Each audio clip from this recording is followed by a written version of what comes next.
Patay ang isang guro matapos na maaksidente sakay ng kanyang minamaneo nga motorsiklo na bumangga pa sa isang kotse sa barangay Mataclag, Goa, Camarines Sur kahapon ng tanghali.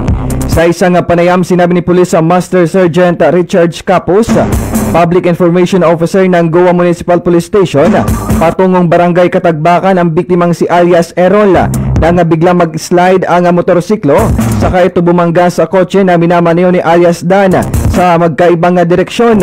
Agad naman nagresponde ang mga municipal infirmary, ngunit dahil umano sa malakas sa impact at tama sa ulo, binawayan ito ng buhay.